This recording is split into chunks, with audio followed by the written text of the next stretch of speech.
Allons! Venez, ça! Tous!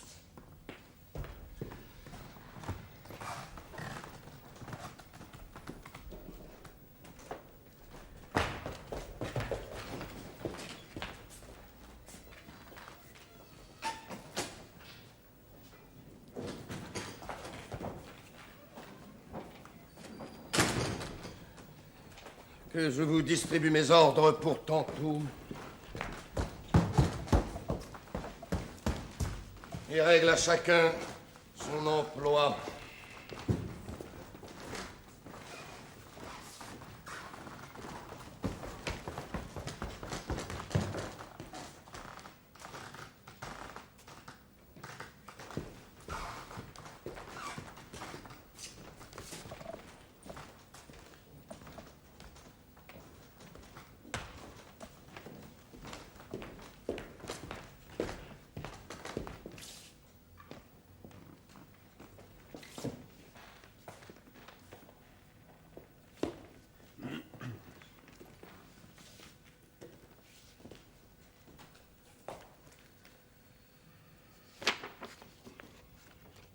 Approchez, Dame Claude, commençons par vous.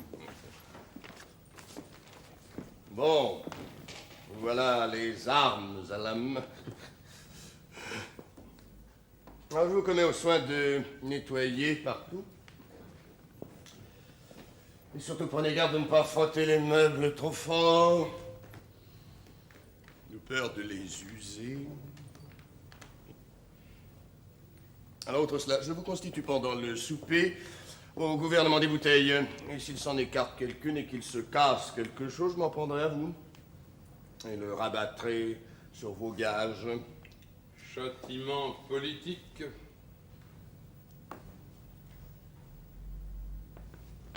Bon, allez. Vous, bras d'avoine et vous, la merluche. Je vous établis dans la charge de rincer les verres et de donner à boire. Non, mais seulement lorsque l'on aura soif. Non pas selon la coutume de certains impertinents de laquais qui viennent provoquer les gens et les faire aviser de boire lorsqu'on n'y songe pas. Attendez qu'on vous en demande plus d'une fois. Et vous vous souvenez de porter toujours beaucoup d'eau. Oui, le vin pur monte à la tête.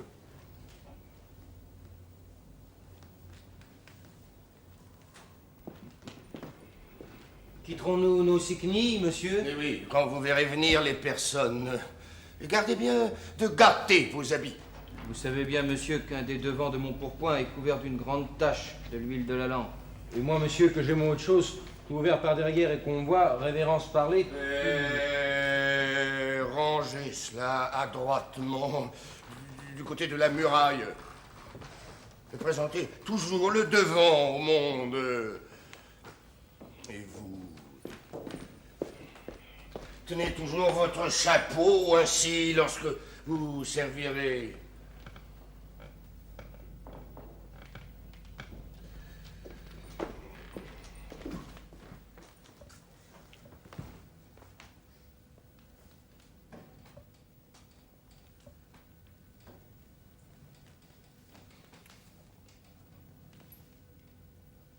Alors pour vous, ma fille, vous aurez l'œil sur tout ce que l'on desservira. Vous prendrez garde qu'il ne s'en fasse aucun dégât. Cela sied bien aux filles. Pendant préparez-vous à bien recevoir ma maîtresse qui vous doit venir visiter. Et vous menez avec elle à la foire. Entendez-vous ce que je vous dis? Oui, mon père. Et vous, mon fils, le damoiseau, à qui j'ai la bonté de pardonner l'histoire de tantôt. Vous n'allez pas aviser non plus de lui faire mauvais visage. Moi, mon père, mauvais visage, et par quelle raison? Oh, mon Dieu, nous savons le train des enfants dont les pères se remarient et de quel œil ils ont coutume de regarder ce qu'on appelle belle-mère. Mais si vous souhaitez que je perde le souvenir de votre dernière Froden, je vous recommande surtout de régaler d'un bon visage cette personne-là et de lui faire enfin tout le meilleur accueil qu'il vous sera possible. Pour vous dire le vrai, je ne puis pas vous promettre d'être bien aise qu'elle devienne ma belle-mère. Je mentirais si je vous le disais. Mais pour ce qui est de la bien recevoir et lui faire bon visage, je vous promets de vous obéir ponctuellement sur ce chapitre. Prenez-y garde, au moins. Vous verrez. Vous n'aurez pas sujet de vous en plaindre.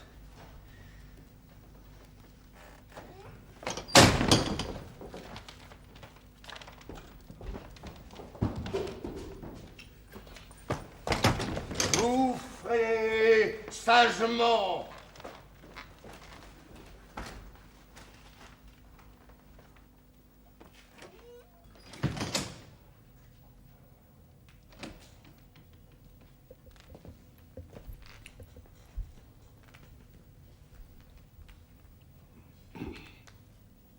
Valère, aide-moi à ceci. Oh Sam.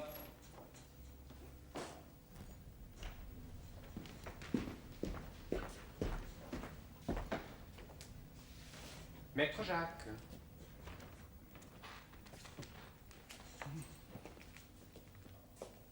Approchez-vous.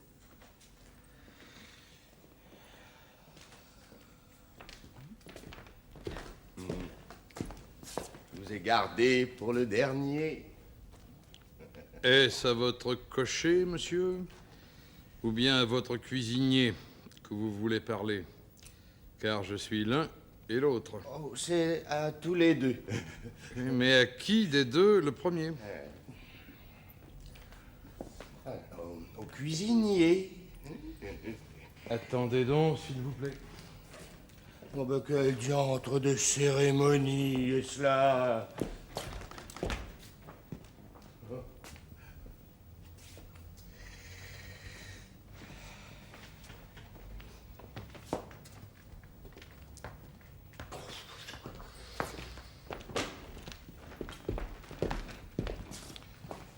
Vous n'avez qu'à parler.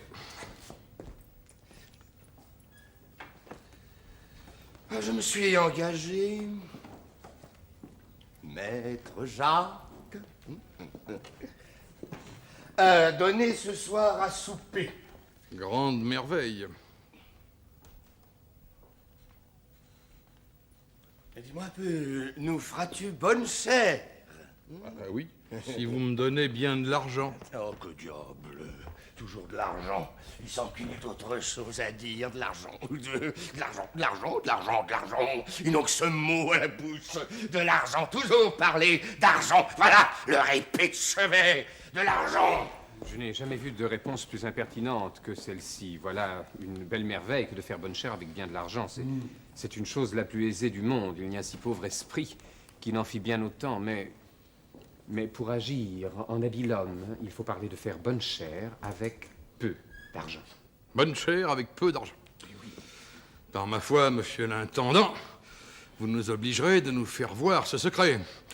Et de prendre mon office de cuisinier. Aussi bien vous mêlez-vous séant d'être le factotum. Taisez-vous!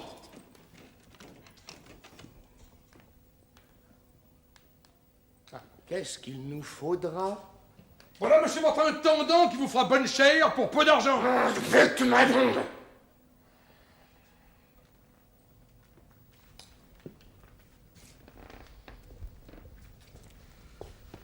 Combien serez-vous de gens à table? Ils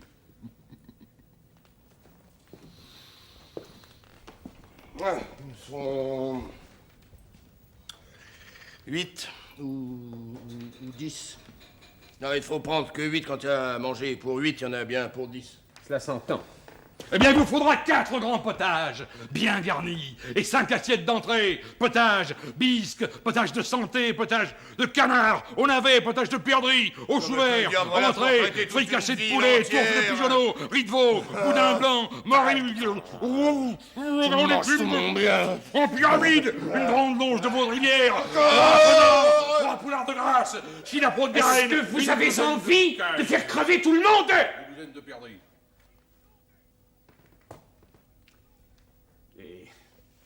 Monsieur a-t-il invité des gens pour les assassiner, force de mangeaille? Allez-vous en lire un peu les préceptes de la santé et demandez au médecin s'il n'y a rien de plus préjudiciable à l'homme que de manger avec excès. Il a raison. Apprenez, maître Jacques, vous vaut pareil, que c'est un coupe-gorge qu'une table remplie de trop de viande, que pour se bien montrer ami de ceux que l'on invite, il faut que la frugalité règne dans les repas qu'on donne, et que, selon le dire d'un ancien, il faut manger pour vivre, et non pas vivre pour manger.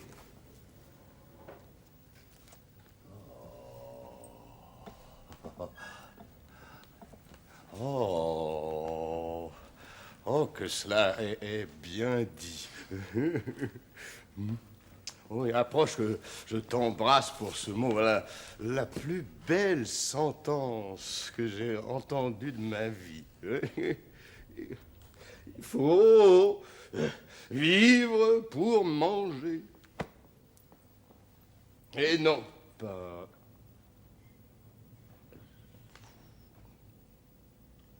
Ah non, non, c'est pas ça. Comment est-ce que tu dis? Qu'il faut manger pour vivre, Ah oui. Ah oui. et non pas vivre pour manger. Entends-tu? Quel est le grand homme qui a dit ça? Je ne me souviens pas maintenant de son nom. Souviens-toi de m'écrire ces mots, je les veux faire graver en lettres d'or sur la cheminée de ma salle. Je n'y manquerai pas. Et pour votre souper, vous n'avez qu'à me laisser faire. Je réglerai tout comme il faut. Oui, on fait donc. Tant mieux, j'en aurai moins de peine. Non, il faudra de ces choses dont on ne mange guère. Les rassasie d'abord. Quelques bons haricots bien gras. Avec quelques pâtés en pot, bien garnis, hein, de marron, là, que ça foisonne. Reposez-vous sur moi.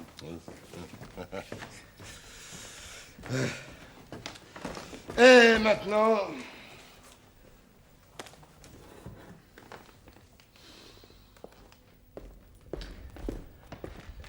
Maître Jacques!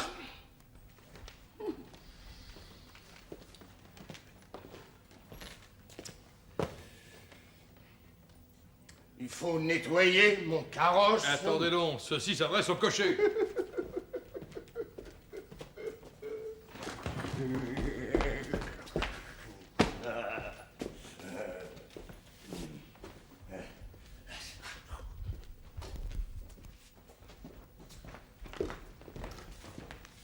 Vous dites. Il faut nettoyer mon carrosse et tenir mes chevaux tout prêts pour conduire à la foire. Eh ben, vos chevaux, monsieur, ils ne sont point du tout en état de marcher. Je ne vous dirai point qu'ils sont sur la litière, les pauvres bêtes n'en ont point, et ce serait fort mal parler. Mais vous leur faites observer des jeûnes si austères que ce ne sont plus rien que des idées ou des fantômes. Des façons de chevaux. Les voilà bien malades, ils ne font rien. Et pour ne rien faire, monsieur, est-ce qu'il faut ne rien manger? Il leur faudrait bien mieux, les pauvres animaux, de travailler beaucoup, de manger de même. Ça me fend le cœur. Les voir ainsi exténués. Car enfin, j'ai une tendresse pour mes chevaux qu'il me semble que c'est moi-même quand je les vois pâtir. Je monte tous les jours pour eux les choses de la bouche. Oh, c'est être, monsieur, un naturel trop dur que de n'avoir nulle pitié de son prochain. Le travail ne sera pas grand d'aller jusqu'à la foire. Non, monsieur, je n'ai pas le courage de les mener. Je ferai conscience de leur donner des coups de fouet en l'état où ils sont. Comment voudriez-vous qu'ils traînassent un carrosse qu'ils ne peuvent pas se traîner eux-mêmes? Monsieur, j'obligerai le voisin le Picard à se charger de les conduire, aussi bien nous fera-t-il besoin ici pour apprêter le souper. Soit. J'aime encore mieux qu'il meure sous la main d'un autre que sous la mienne. Jacques fait bien le raisonnable. Monsieur l'intendant, fais bien le nécessaire. Monsieur, je ne saurais souffrir les flatteurs. Et je vois que ce qu'il en fait, que ces contrôles perpétuels sur le pain et le vin, le sel et le bois et la chandelle ne sont rien que pour vous gratter et vous faire sa cour. Je rage de cela. Je suis fâché tous les jours d'entendre ce qu'on dit de vous. Car enfin, je me sens pour vous de la tendresse, en dépit que j'en ai. Et après mes chevaux, vous êtes la personne que j'aime le plus. Je voudrais savoir de vous, maître Jacques, ce que l'on dit de moi. Ah oui, monsieur. Si j'étais assuré que ça ne vous fâche à point. Non, en aucune façon. Oh, pardonnez-moi, je sais fort bien que je vous mettrai en Mais colère. pas du tout, au contraire, c'est me faire plaisir. Je suis bien aise à prendre, comme on parle de moi. Eh bien, monsieur, puisque vous le voulez, je vous dirais franchement qu'on se moque partout de vous, qu'on nous jette de tous côtés sans brocard à votre sujet, et qu'on n'est pas plus ravi que de vous tenir au cul et aux chausses, et de faire sans cesse des comptes de votre lésine.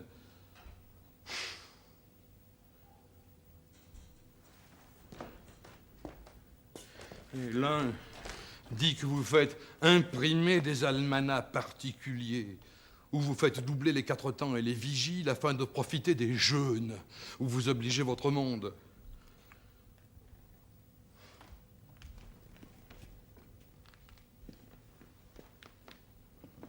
Et l'autre, que vous avez toujours une querelle toute prête à faire à vos valets dans le temps des étrennes ou de leur sortie d'avec vous, pour vous trouver une raison de ne leur donner rien.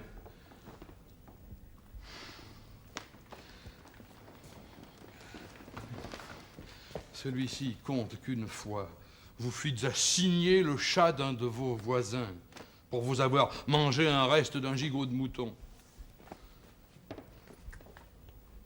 Cet autre qu'on vous surprit une nuit en venant dérober vous-même l'avoine de vos chevaux et que votre cocher, qui était celui d'avant moi, vous donna dans l'obscurité je ne sais combien de coups de bâton dont vous ne voulûtes rien dire. Enfin. Voulez-vous que je vous dise? On ne saurait aller nulle part où l'on ne vous entende accommoder de toutes pièces. Vous êtes la fable et la risée de tout le monde. Et jamais on ne parle de vous que sous les noms d'avare, de ladre, de vilain et de fesses Mathieu. Vous êtes un sot, un maraud, un coquin et un impudent. Eh bien, monsieur, n'avais-je pas deviné? Vous ne m'avez pas voulu croire. Je vous l'avais bien dit que je vous fâcherais de vous dire la vérité. Apprenez à parler.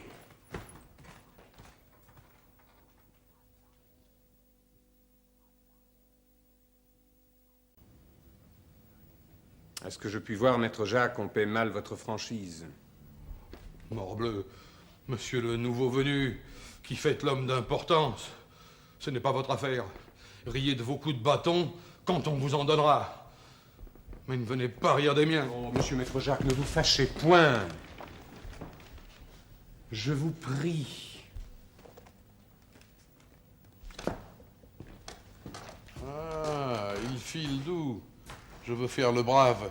Et s'il est assez sot pour me craindre, le frotter quelque peu. Savez-vous bien, monsieur le rieur, que je ne ris pas, moi, et que si vous m'échauffez la tête, je vous ferai rire d'une autre sorte?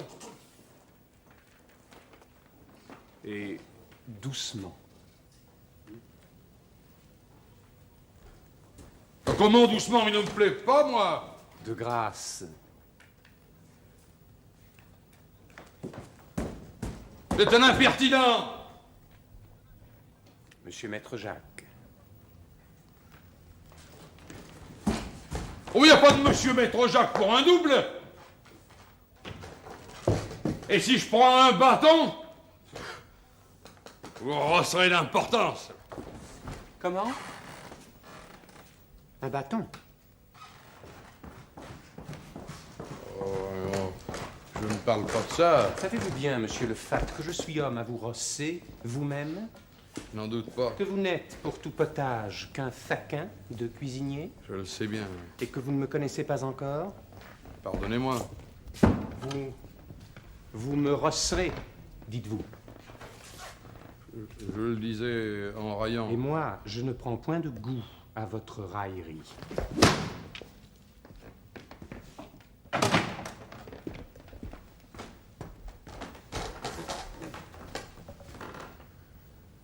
Apprenez que vous êtes un mauvais railleur.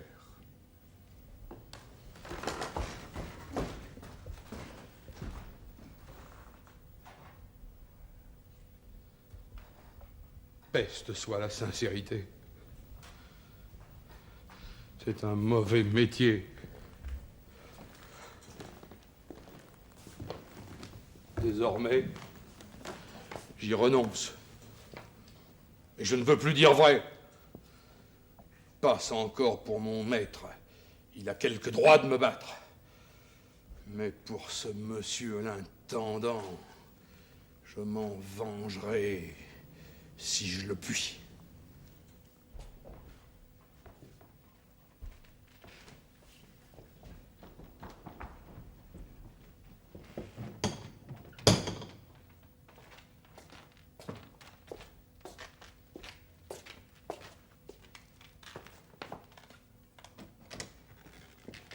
Savez-vous, maître Jacques, si votre maître est au logis? Oh oui, vraiment, il y est. Je le sais que trop. Dites-lui, je vous prie, que nous sommes ici.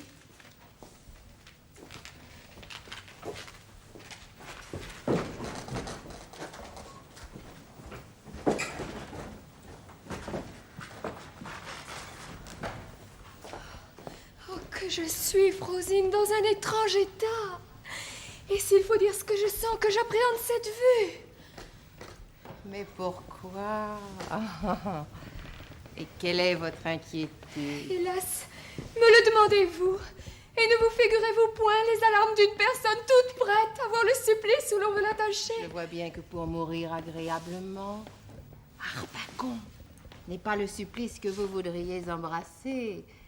Et je connais à votre mine que le jeune blondin dont vous m'avez parlé vous revient un peu dans l'esprit. Oui, c'est une chose, Frosine, dont je ne veux pas me défendre. Et les visites respectueuses qu'il a rendues chez nous ont fait, je vous l'avoue, quelque effet dans mon âme. Mais avez-vous su quel il est?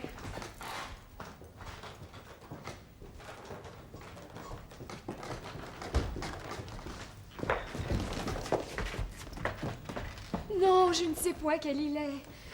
Mais je sais qu'il est fait d'un air à se faire aimer. Que si l'on pouvait mettre les choses à mon choix, je le prendrais plutôt qu'un autre. Et qu'il ne contribue pas peu à me faire trouver un tourment effroyable dans l'époux qu'on veut me donner. Mon Dieu, tous ces blondins sont agréables et débitent fort bien leurs faits. Mais la plupart sont gueux, comme des rats. Il vaut mieux pour vous de prendre un vieux mari qui vous donne beaucoup de bien. Je vous avoue que les sens ne trouvent pas tout à fait leur compte du côté que je dis qu'il y a quelques petits dégoûts à essuyer avec un tel époux. Mais cela n'est pas pour durer. Et sa mort, croyez-moi, vous mettra en état d'en prendre un plus aimable qui réparera toute chose. Mon Dieu, Rosine, c'est une étrange affaire lorsque pour être heureuse, il faut souhaiter ou attendre le trépas de quelqu'un. Et la mort ne suit pas tous les projets que nous faisons. Comment vous moquez-vous? Vous ne l'épousez qu'aux conditions de vous laisser veuve bientôt. Ce doit être l'un des articles du contrat. Il serait bien impertinent de ne pas mourir dans 3 mois. Oh! Le voici, en propre personne. Oh, Frosine, quelle figure!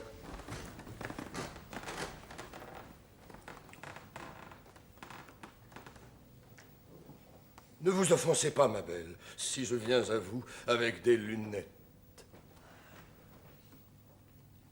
Je sais que vos appâts frappent assez les yeux, sont assez visibles d'eux-mêmes. Et qu'il n'est pas besoin de lunettes pour les apercevoir.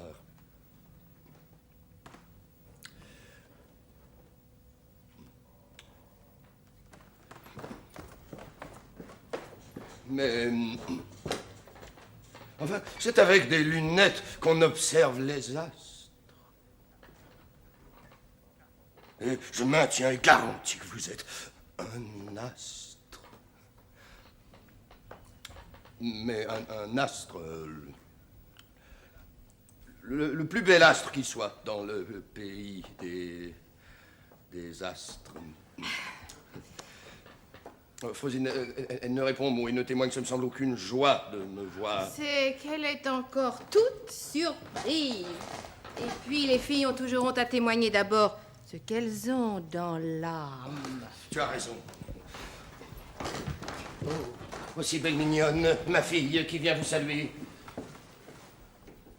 Je me quitte bien tard, madame, d'une telle visite. Vous avez fait, madame, ce que je devais faire. Et c'était à moi de vous prévenir. Vous voyez qu'elle est grande. Mais mauvaises herbes croient toujours. Oh, l'homme déplaisant! Que dit la belle-mère? Qu'elle vous trouve admirable. C'est trop d'honneur que vous me faites adorable, mignonne. Quel Je animal! suis trop obligé de ces sentiments. Je n'y puis plus tenir. Voici mon fils aussi, qui vous vient faire la révérence. Rosine, quelle rencontre! C'est justement celui dont je t'ai parlé. L'aventure est merveilleuse.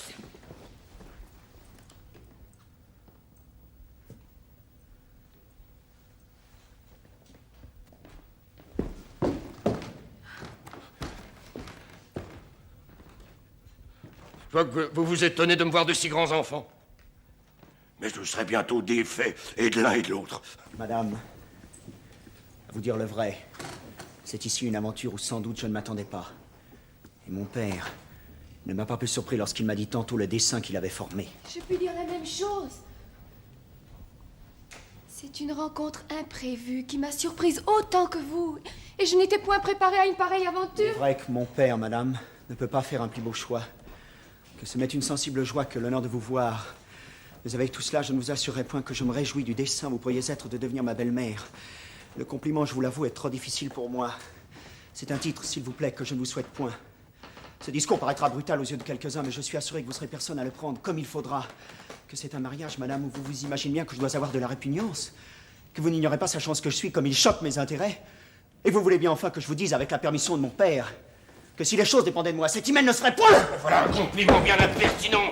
Quelle belle confession à lui faire. Moi, pour vous répondre, j'ai à vous dire que les choses sont fort égales. Et que si vous auriez de la répugnance à me voir votre belle-mère, je n'en aurais pas moins sans doute à vous voir mon beau-fils.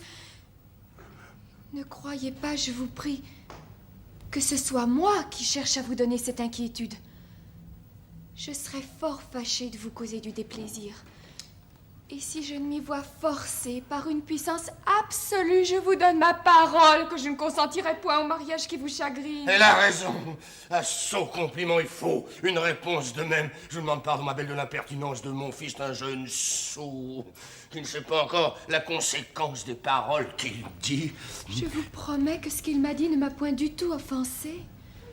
Au contraire, il m'a fait plaisir de m'expliquer ainsi ses véritables sentiments. J'aime de lui un aveu de la sorte.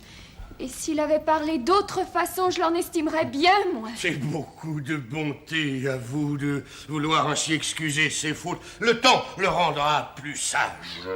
Et vous verrez qu'il changera de sentiment. Non! Mon père, je ne suis pas capable d'en changer. Je prie instamment, madame, de le croire. Vous voyez que l'extravagance y continue. Encore plus fort. Voulez-vous que je trahisse mon cœur? Avez-vous envie de changer de discours? Ah, eh bien! Puisque vous voulez que je parle d'autre façon, souffrez, madame, que je me mette ici à la place de mon père. Que je vous avoue que je n'ai rien vu dans le monde de si charmant que vous, que je ne conçois rien d'égal au bonheur de vous plaire, que le titre de votre époux est une gloire, une félicité que je préférerais aux destinées des plus grands princes de la terre. Oui, madame, le bonheur de vous posséder est à mes regards la plus belle de toutes les fortunes. C'est où j'attache toute mon ambition. Il n'y a rien que je ne sois capable de faire pour obtenir une conquête si précieuse. Et les obstacles les plus puissants... Non, mon fils, s'il vous plaît. C'est un compliment que je fais pour vous à madame. Mon Dieu, j'ai une langue pour m'expliquer moi-même. Je n'ai pas besoin d'un procureur comme vous.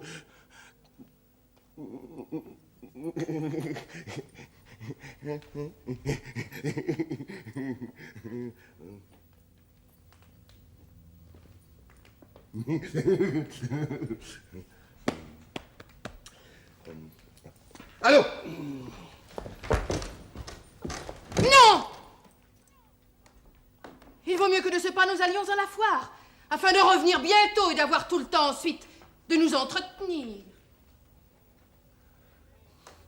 Qu'on mette donc les chevaux au carrosse. Oh, je vous prie de m'excuser, ma belle, si je n'ai pas songé à vous donner un peu de collation avant que de partir. J'y ai pourvu mon père et j'ai fait apporter ici quelques bassins d'oranges de la Chine, d'un citron doux et de confiture que j'ai envoyé quérir de votre part.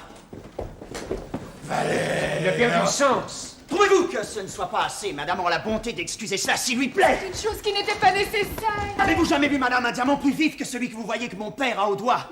C'est vrai qu'il brille beaucoup. Il faut que vous le voyiez de près. Il est fort beau, sans doute, et j'ai de quantité de feu. Nenni, madame, il est en de trop belles mains, c'est un présent que mon père vous fait. N'est-il pas vrai, mon père, que vous voulez que madame le garde pour l'amour de vous? Comment? Belle demande, il me fait signe de vous le faire accepter. Je ne veux Vous pas. moquez-vous, il n'a garde de le reprendre.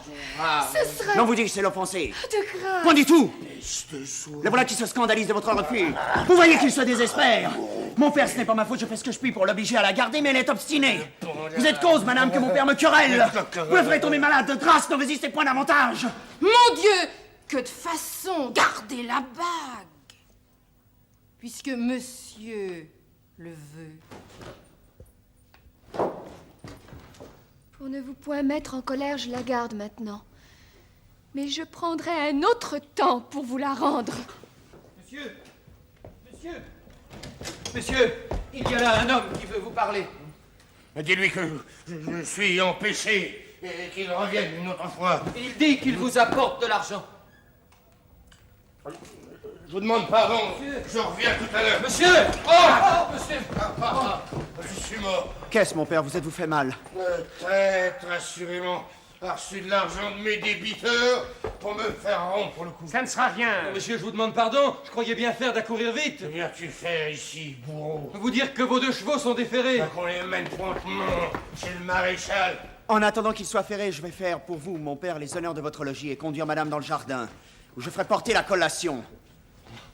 Valère, et un peu l'œil à tout cela et prends soin, je te prie, de m'en sauver le plus que tu pourras pour le renvoyer aux marchands. C'est assez. Ah, fils impertinent, as-tu envie de me ruiner?